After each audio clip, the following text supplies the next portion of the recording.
बोधगया बुद्धविहार हिंदूंच्या ताब्यातून मुक्ती मिळावी यासाठी मंडणगड डॉक्टर बाबासाहेब आंबेडकर स्मारक येथे मंडणगड तालुक्यातील सर्वपक्षीय व बौद्ध विविध संस्थांचे पदाधिकारी यांची तहसीलदार मंडणगड यांना निवेदन सादर करण्यासाठी 7 तारखेला शांततेत रॅली काढण्यासाठी नियोजनकामी सभा घेण्यात आली। त्या सभेत सर्वपक्षीय व विविध संस्थांची एक संघटित समिती होऊन बौद्ध समाज अस्तित्वाच्या लढ्यासाठी एकत्र यावा या हेतूने एक समन्वय समिती तयार करण्याची सुनील जाधव यांनी सुचवून त्या रॅलीसाठी परवानगी मिळण्याकामी तहसीलदार मंडणगड व पोलीस ठाणे मंडणगड येथे विनंतीपत्र देण्यात आले। आणि त्या आंदोलनादरम्यान तिथले प्रशासन आणि सरकार दोन्ही त्यांच्यावरती अन्याय अत्याचार करत आहेत, रात्री अपरात्री त्यांच्यावरती कारवाई करत आहेत, तर ती कारवाई थांबवली पाहिजे। आणि ती मागणी त्यांची जी आहे ती रास्त मागणी आहे, ज्या समाजाचं केंद्र आहे ते केंद्र त्यांच्या ताब्यात मिळावं या हेतूनं ते आंदोलन चालू आहे।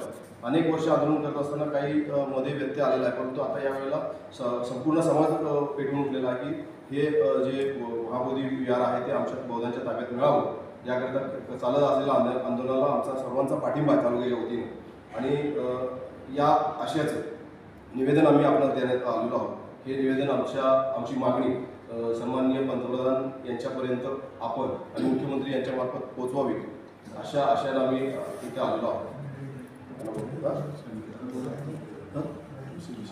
त्याचबरोबर दिनांक 7 मार्च रोजी संपूर्ण तालुक्याच्या वतीने आम्ही शांती मोर्चाचं आयोजन केलेलं आहे। मंडणगड डॉक्टर बाबासाहेब आंबेडकर स्मारक मंडणगड ते तहसील कार्यालय मंडणगड अशा भाषेचं आमची शांततेने सकाळी 11 वाजता ही रॅली असेल।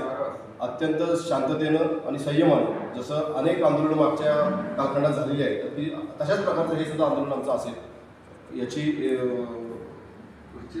नोंद गुरुजी या